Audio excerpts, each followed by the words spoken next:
Imagine sitting in your car for 20 minutes. Not because of traffic, not because of an accident, but because two government engineers decided your time didn't matter. Now what if I told you one man turned that frustration into one of the sweetest acts of revenge you'll ever hear? If you've ever dreamed of standing up against unfair rules and winning, then hit that like button, subscribe, and stick around. Because today's story is about how an ordinary citizen took on the Oregon Department of Transportation and forced them to change their ways. Here we expand raw Reddit post into full cinematic storytelling. Example: it was the early 2000s in Oregon. Back then a new system was installed metered on ramps. The idea sounded good on paper, controlling the flow of cars onto the highway to prevent congestion. But in reality, it was a nightmare. Every single day the protagonist, let's call him Mark, sat in his car staring at the traffic light on the ramp. Each green light only allowed one car to go every 15 seconds. 15 seconds might not sound like much until you realize there were dozens of cars ahead of you. What should have been a smooth ramp onto the freeway turned into a 20-minute wait. People were late for work, late to pick up their kids, wasting gas, patience, and time. Mark's blood boiled daily. He wasn't just frustrated, he felt powerless.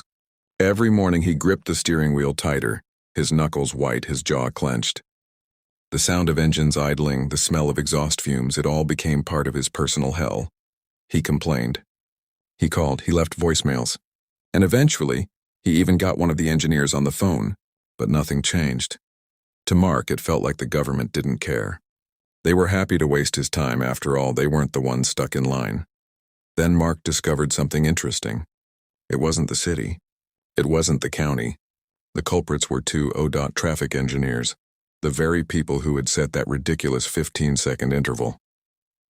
And here's the kicker. Back in those days, people still had landlines listed in phone books. And guess what? Both engineers' personal numbers were right there in black and white. That's when a wild idea struck him. Mark bought a massive 4x8 plywood board. He painted a message so bold no driver could miss it. Tired of these idiotic ramp lights? Call the ODOT engineers responsible for them. And underneath he wrote their full names and personal phone numbers. This wasn't just a sign. It was a declaration of war.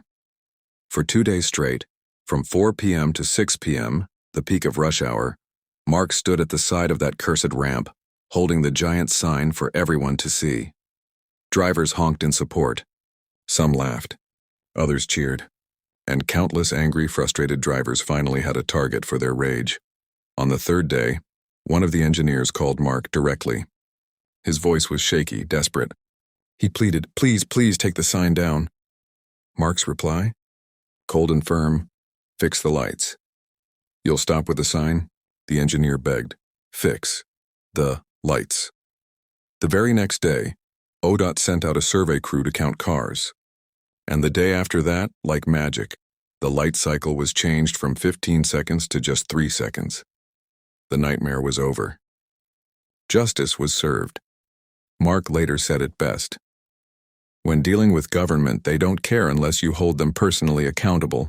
Once their own lives are inconvenienced, that's when they change. Sometimes justice isn't about fighting in courtrooms or writing endless complaints. Sometimes it's about holding the right people accountable in a way they can't ignore. This story reminds us that when enough is enough, even ordinary citizens can force change.